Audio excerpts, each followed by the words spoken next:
अक्सर जब कभी सर्दियों का मौसम आता है तो हम चादर ओढ़े आग सेकने बैठ जाते हैं। जलती हुई लौ से अपने शरीर को तपाकर कड़ाके की सर्दी से राहत पाते हैं। मगर जल्द ही सर्दियों का ये मौसम बीत जाता है और फिर गर्मियों के दिन चढ़ने लगते हैं। सर्द और जमा देने वाले जाड़े के बाद वसंत, ग्रीष्म और पतझड़ जैसे कई मौसम आते हैं। हम खुशनसीब हैं कि हमारे पास रहने के लिए पृथ्वी जैसा ग्रह है, जहां मौसम करवट बदलते रहते हैं और साल भर में प्रकृति बहुत से खूबसूरत नज़ारे दिखाती रहती है। लेकिन सोचिए क्या हो अगर अचानक से पूरी पृथ्वी पर सर्दियों का मौसम आ जाए, हर तरफ बर्फ की मोटी चादर सी जम जाए और अगले 30 करोड़ साल तक ये सर्दियां जाने का नाम ही न लें। क्यों, इस बात की कल्पना मात्र से ही डर लगता है ना। इतनी भीषण सर्दी में हमारे आसपास मौजूद पेड़ पौधे और जीव जंतु तो क्या, हम भी विलुप्त हो जाएंगे और पृथ्वी एक बेजान और सर्द ग्रह बनकर रह जाएगी। नमस्कार दोस्तों, आप देख रहे हैं रहस्य टीवी स्पेस। तो चलिए शुरू करते हैं। अगर हम आज से कुछ लाख साल पहले की बात करें तो ये महज बातें ही नहीं बल्कि एक हकीकत थी। आज जिस जीवन को हम पृथ्वी पर आबाद देखते हैं वो दरअसल इन्हीं हिमयुगों या फिर कहें तो आइस एजेस का ही नतीजा है। पृथ्वी की रचना के बाद से आज तक करीबन 5 मेजर आइस एजेस आकर चली गई हैं। इन हिमयुगों ने पृथ्वी के रूपांतरण यानी कि ट्रांसफॉर्मेशन में एक अहम किरदार अदा किया है। आज जिस स्वरूप में हम इस ग्रह को देख पा रहे हैं, जिस सहजता के साथ यहाँ पर जीवन फल फूल रहा है, वो परिस्थितियां भी इन्हीं हिमयुगों का नतीजा है। आइए आज हिमयुगों यानी कि आइस एजेस के बारे में जानते हैं। आज इन्हीं बर्फीली सदियों का एक जायजा लेते हैं। हिमयुग उस काल को कहा जाता है जब पृथ्वी की सतह और उसके वायुमंडल का तापमान बेहद कम हो जाता है। इसके परिणाम स्वरूप ग्लेशियर्स का तेजी से विस्तार होता है। बर्फ के ये पहाड़ बढ़ते बढ़ते पोलर रीजन से निकलकर इक्वेटर्स तक आ पहुंचते हैं। इस दौरान पूरी की पूरी पृथ्वी बर्फ की इन चादरों के तले ढक जाती है और ये हिमयुग अगले कई लाख सालों तक चलने में सक्षम होते हैं। वैश्विक सर्दी की ये घटना तब शुरू होती है जब पृथ्वी का तापमान इतना नीचे गिर जाता है कि कई इलाकों में जमी बर्फ पिघलना ही बंद कर देती है। ऐसे में स्नो यानी कि भुरभुरी बर्फ सख्त बर्फीली चट्टानों में तब्दील हो जाती है और ग्लेशियर्स यानी कि हिमनदों का जन्म होता है। ऐसे में पृथ्वी से मॉइस्चर यानी कि नमी खत्म हो जाती है और ट्रॉपिकल और सब ट्रॉपिकल रीजन्स पूरी तरह से खत्म होकर ड्राई और फ्रीजिंग जोन्स में बदल जाते हैं। सोचिए हिमयुग के इस दौर में सहारा का विशाल मरुस्थल हो या फिर बंगाल के मैंग्रोव फॉरेस्ट, सब कुछ बर्फ की मोटी चादर के नीचे दबकर एक सा ही दिखने लगता है। खैर आइए अब जानते हैं आखिर आइस एज की इस थ्योरी ने कब और कहां से जन्म लिया। आइस एज थ्योरी का जन्म आज से कई 100 साल पहले हो चुका था, जब यूरोप में लोगों ने एल्पस पर्वत श्रृंखला को सिकुड़ते देखा था। मगर ये सिद्धांत तब जोर पकड़ा जब 19वीं सदी में स्विस भूविज्ञानी लुइस अगेसिस ने एक क्रांतिकारी विचार पेश किया। लुइस ने इस धारणा का खंडन करते हुए कि एक भीषण सैलाब ने उन्हीं मैमथ जैसे मेगाफोना की जान ली। उन्होंने कहा कि पहाड़ों की तलछटी पर मौजूद सेडिमेंटेशन को देखने पर ये साफ मालूम होता है कि कभी इस पर बर्फ की एक मोटी चादर रही होगी, जो कि विशेष घटना के चलते यहाँ पर जन्मी होगी, जिसका खंडित रूप आज भी यहाँ पर देखने को मिलता है। पहाड़ की तलछटी से निकला ये सिद्धांत जल्द ही जियोलॉजी और जियोमॉर्फोलॉजी के सिद्धांतों की नींव हिलाने वाला था, क्योंकि ये कहानी पृथ्वी के इतिहास की थी। जब इतिहास के पन्नों और अतीत के खदानों को कुरेदा गया तो वो तथ्य निकलकर सामने आए जिसने हमें इस पृथ्वी और इसके विकास चक्र को समझने में सहायता की। अब तक हिमयुग यानी कि आइस एज की डेटोनेशंस को गढ़ दिया गया था। अब तक हम ये समझ चुके थे कि अतीत में पृथ्वी कभी तो बर्फ के आगोश में आई है, मगर अब तक भी हम इस व्यापक घटना के कारणों और प्रभावों से अनजान थे। इस कड़ी में हर बीतते दशक के साथ इस मुद्दे पर एक नई खोज होने लगी।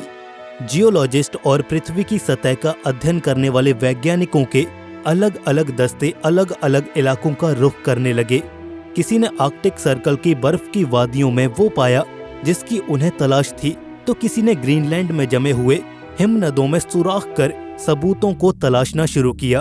आखिर में जब इन सबूतों और ऑब्जर्वेशंस का एक समावेशी अध्ययन हुआ तो एक नई कारण बताओ थ्योरी ने जन्म लिया, जिसका विवरण कुछ इस प्रकार था। धरती की उम्र 450 करोड़ साल है और इन 450 करोड़ सालों में पृथ्वी पर करीब 5 मेजर और सिग्निफिकेंट आइस एजेस आई हैं, जिनमें पहली आइस एज आज से करीब 2 करोड़ साल पहले आई थी। वैज्ञानिकों ने इस हिमयुग को हुरोनियन आइस एज का नाम दिया है। इसके अलावा 4 और मेजर आइस एजेस भी आए, जिनमें सबसे रीसेंट क्वाटरनरी आइस एज था, जो आज से करीब 30 लाख साल पहले शुरू हुआ था। और आप ये बात जानकर हैरान रह जाएंगे कि ये हिमयुग आज की तारीख तक भी जारी है। जी हाँ, हम आज भी एक आइस एज में जी रहे हैं। वैज्ञानिकों के अनुसार ये आइस एज अपनी वार्म इंटरग्लेशियल स्टेट में है, जिसे शुरू हुए अभी करीब 11,000 साल बीत चुके हैं और अगले कई और सालों तक इसके जारी रहने की आशंका है। पहले आइस एज, जिसे हम हुरोनियन आइस एज के नाम से जानते हैं, दरअसल एक ऐसा बर्फीला दौर था जिसकी शुरुआत आज से करीब 250 करोड़ साल पहले हुई थी। उस दौर में पृथ्वी सिंगल सेलुलर ऑर्गेनिजम्स का घर हुआ करती थी। इसका शुरुआती चरण आज से करीब 2.3 से 2.4 करोड़ साल पहले देखने को मिलता था। ये बेहद भीषण सर्दी का युग था। इस दौरान पहली बार पृथ्वी ने जमा देने वाले जाड़े को देखा था।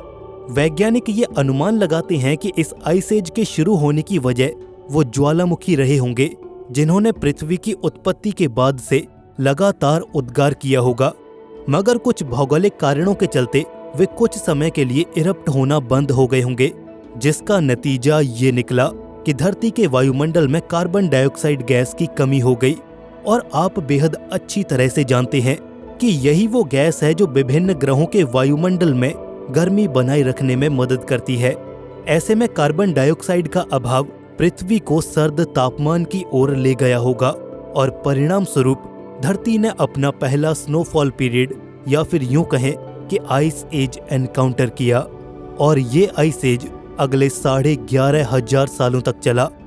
110 सदियों लंबे जाड़े के बाद फिर कहीं जाकर पृथ्वी ने गर्माना शुरू किया और यहाँ जीवन के पनपने की कार्यवाही आगे शुरू हुई। फिर बारी आई डीप फ्रीज की। आज से करीब 850 मिलियन साल पहले शुरू हुई ये दूसरी आइस एज क्रायोजेनिक पीरियड के नाम से जानी जाती है। करीब 20 करोड़ सालों तक चला ये हिमयुग पृथ्वी को इसके द्वारा अनुभव की गई सबसे भीषण सर्दियों में ले गया। रिसर्चर्स इस बात का अंदेशा जाहिर करते हैं कि ये आइस एज पृथ्वी पर मौजूद कुछ खास लाइफ फॉर्म्स के चलते शुरू हुआ था। इसके पीछे की थ्योरी ये दी जाती है कि मल्टी सेलुलर ऑर्गेनिजम्स के समुद्रों में डूबकर मर जाने के चलते पृथ्वी पर कार्बन डाइऑक्साइड गैस का एमिशन तेजी से गिर गया था, जिसके चलते वायुमंडल अपनी गर्मी बनाए रखने में असक्षम हो गया और पृथ्वी आइस एज के इस बर्फीले युग में लुढ़क गई। वैज्ञानिक ये मानते हैं कि ये आइस एज कुल 2 चरणों में बटा हुआ था, जिसमें आज से 750 से 700 मिलियन साल पहले शुरू हुआ स्टर्शियन ग्लेशिएशन और फिर 660 से 635 मिलियन सालों के दरमियान आया मैरिनोवन ग्लेशिएशन शामिल है। कुछ रिसर्चर्स का कहना है कि इस दौरान हमारी पृथ्वी एक स्नोबॉल यानी कि बर्फ के गोले में तब्दील हो गई थी। लिहाजा आज भी वैज्ञानिक इस दावे को लेकर कश्मकश में है। वो ये समझने की कोशिश में जुटे हुए हैं कि असल में तब हुआ क्या था। Mass extinction. तीसरा हिमयुग जो आज से करीब 360 मिलियन सालों पहले शुरू हुआ था और अगले 10 करोड़ सालों यानी कि 260 मिलियन ईयर्स पहले तक चलता रहा। ये मास एक्सटिंक्शन का दौर कहलाया क्योंकि इस दौरान पृथ्वी पर वो बदलाव आए जिसने यहाँ की इकोलॉजी को पूरी तरह से बदल कर रख दिया। पेड़ पौधों और जीव जंतुओं की विलुप्ति का ये दौर पृथ्वी के इतिहास में होने वाली किसी भी मास एक्सटिंक्शन से कहीं ज्यादा विराट और प्रभावी था। ये आज से 25 करोड़ साल पहले हुए पर्मियन एक्सटिंक्शन के बाद दूसरा बड़ा एक्सटिंक्शन था, जिसने पृथ्वी पर मौजूद लगभग 90% जंतुओं की प्रजातियों को अपने आगोश में ले लिया था और परिणाम स्वरूप इस हिमयुग के खत्म होने के बाद ऐसी फ्लोरा का जन्म हुआ जो एक और आइस एज का कारण बनी। ये दौर बना पृथ्वी पर वनस्पतियों के वर्चस्व का दौर, जिसे हम कहते हैं प्लांट्स इन्वेड द लैंड।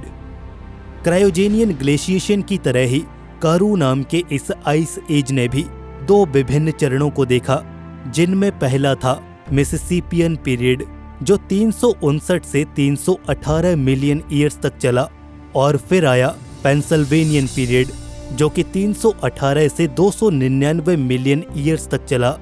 इस एज के होने के पीछे की वजह पिछले आइस एजेस में जान गंवाने वाले पेड़ पौधे हो सकते हैं। इसे लेकर वैज्ञानिकों का तर्क ये है कि जब पेड़ पौधे मरकर एक दूसरे के ऊपर पड़ गए तो हिमयुग की समाप्ति के बाद तेजी से उनका उदय हुआ और इस सिलसिले में वो तेजी से विस्तार करने लगे, जिन्होंने वायुमंडल से कार्बन डाइऑक्साइड गैस खींचना शुरू कर दिया। और नतीजा ये निकला कि ग्रीन हाउस इफेक्ट वीक पड़ने लगा और पृथ्वी का टेम्परेचर काफी तेजी से ऊपर बढ़ने लगा और अर्थ का टेम्परेचर तेजी से गिरने लगा और आखिरकार एक नई आइस एज, कारू आइस एज की शुरुआत हुई। हमेशा से ही अंटार्कटिका बर्फीला और बंजर इलाका नहीं था। आज से करीब 34 मिलियन साल पहले तक अंटार्कटिका में बर्फ का नामो निशान तक नहीं था, लेकिन जल्द ही बढ़ती हुई सर्दियों के चलते यहाँ एक ग्लेशियर ने जन्म लिया और फिर 2 करोड़ साल बाद जब ग्लोबल टेम्परेचर 8 डिग्री सेल्सियस के नीचे गिरा तो अंटार्कटिका जमने लगा और कुछ यूं साउदर्न आइस शीट का जन्म हुआ। तापमान में आई ये गिरावट हिमालय पर्वतों के उदय का नतीजा थी। जैसे जैसे ये पहाड़ ऊपर की ओर उठे तो इनका वायुमंडल से संपर्क बढ़ता गया, जिससे कार्बन डाइऑक्साइड गैस खत्म होने लगी और ग्रीन हाउस इफेक्ट घटकर वायुमंडल को प्रभावित करने लगा। ये तो आज से करीब 3.2 मिलियन साल पहले की बात है कि नॉर्दर्न हेमिस्फीयर पर बर्फ जमनी शुरू हुई, वरना ग्रीनलैंड और आर्कटिक सर्कल के बहुत से इलाके सालों तक बर्फ से अछूते रहे थे। चंद लाख साल पहले शुरू हुआ क्वार्टरनरी ग्लेशिएशन आज भी जारी है। भले ही आज पृथ्वी पर कई 100 फीट मोटी बर्फ की चादरें मौजूद नहीं है, मगर इन पुरानी आइस शीट्स के खंडित हिस्से आज भी मौजूद हैं, जो चीख चीख कर आइस एज के दौर की गवाही पेश करते हैं। इन्हें पढ़कर हम पृथ्वी के एवोल्यूशन को समझकर आगे की धारणाओं को सही या गलत ठहरा सकते हैं। कुदरत के सामने इंसान की एक नहीं चलती, ये महज एक जुमला नहीं बल्कि हकीकत है। वो हकीकत जिसे सालों से इंसान मानता आया है और अगले कई सालों तक मानता रहेगा। हम कुदरत से ताकतवर नहीं हो सकते। आज हम अपनी एडवांस टेक्नोलॉजी के दम पर बड़े बड़े मेगा प्रोजेक्ट्स तो बना रहे हैं, मगर हमें इन सब के बीच कुदरत का खास ख्याल रखना पड़ता है, क्योंकि जब जब हम कुदरत की खिलाफत करते हैं तब तब हमें तबाही और बर्बादी के ये मंजर देखने को मिलते हैं। फिर चाहे वो किसी बेहद बड़े डैम का ताश के पत्तों की तरह ढह जाना हो या फिर समुद्रों का उफन कर शहरों पर बरसना हो, चाहे हम कितने भी बड़े क्यों न हो जाएं, पृथ्वी के समक्ष हमारा कद हमेशा छोटा ही रहेगा। इसी कड़ी में पृथ्वी पर मौजूद जीवन ने पिछले हिमयुगों के दौरान अपने आप को परिस्थितियों के अनुरूप ढालना सीखा है। अनुकूलन का ये सिलसिला बहुत सी लाइफ फॉर्म्स ने पोजेस किया और जो ना कर सके वो जीवन की रेस से ही बाहर हो गए, वो विलुप्त हो गए। बात करें अगर अगले हिमयुग की या फिर भविष्य में आने वाली आइस एज के पीक की, तो इसे भी वैज्ञानिकों द्वारा प्रेडिक्ट कर दिया गया है। According to scientist, 6th ice age के ट्रिगर होने के पीछे डायरेक्टली CO2 का ड्रॉप इन्वॉल्व नहीं होगा like the other ice edges, बल्कि इस बार एक एस्ट्रोनॉमिकल फैक्टर इस आइस एज को ट्रिगर करेगा। हम सभी ये जानते हैं कि जिस तेजी के साथ इंसान कार्बन एमिशन करते जा रहे हैं, ऐसे में आने वाले कल में प्रॉब्लम आइस एज नहीं बल्कि ग्लोबल वार्मिंग बनेगी, जिसके चलते सी लेवल्स राइज होंगे और हमारे शहरों को अपने आगोश में ले लेंगे। बट अगर हम किसी तरह से इस मुसीबत से निजात भी पालें तो आइस एज का खतरा हमारा पीछा नहीं छोड़ेगा। अगला आइस एज पृथ्वी के सूरज से दूर होने के चलते होगा। हर कुछ हजार साल बाद एक ऐसा पीरियड आता है जब सूरज के अराउंड प्लेनेट की ऑर्बिट एक्सपैंड हो जाती है। रिमेंबर, सन के अराउंड अर्थ और बाकी अन्य ग्रह किसी परफेक्ट सर्कुलर ऑर्बिट में नहीं घूमते, बल्कि उनका रेवोल्यूशन एक एलिप्टिकल या फिर यूं कहें कि ओवल शेप ऑर्बिट में होता है, जिसमें एक पॉइंट पर वो सूरज के काफी करीब होते हैं और एक पॉइंट पर उससे काफी दूर, और आने वाले कुछ हजार सालों में इसी एक्सट्रीम पॉइंट के बेहद दूर हो जाने की संभावना जताई गई है। लेकिन यहाँ सवाल ये है कि इससे क्या ही फर्क पड़ता है। मान लीजिए कि इस एक्सट्रीम पॉइंट के चलते हम सूरज से इतने दूर जा पहुंचे कि हमारे यहाँ बर्फ जम गई और जीव जंतुओं की मौत होने के चलते कार्बन डाइऑक्साइड और मीथेन जैसी गैसों का उत्सर्जन भी रुक गया, तो फिर जब हम सूरज के करीब आएंगे तो क्या वो बर्फ की चादर पिघल नहीं जाएगी? वेल, अनफॉर्चुनेटली ऐसा नहीं होगा, क्योंकि महज एक बार सूरज के करीब से होकर गुजरने पर वो बर्फ की चादर नहीं पिघलेगी। नतीजतन आने वाले कई सालों तक पृथ्वी बर्फ की उसी चादर में ढकी रहेगी। इस पर आपका क्या ख्याल है? ग्लोबल वार्मिंग या फिर आइस एज, दोनों में से क्या पृथ्वी पर पहले प्रलय लेकर आएगा? अपनी राय हमें कमेंट सेक्शन में शेयर जरूर कीजिए। अगर आप आगे भी ऐसी ही डिटेल्ड डॉक्यूमेंट्रीज देखते रहना चाहते हैं तो डू सब्सक्राइब टू रहस्य टीवी स्पेस, और हम जल्द मिलते हैं आपसे नेक्स्ट वीडियो में। धन्यवाद।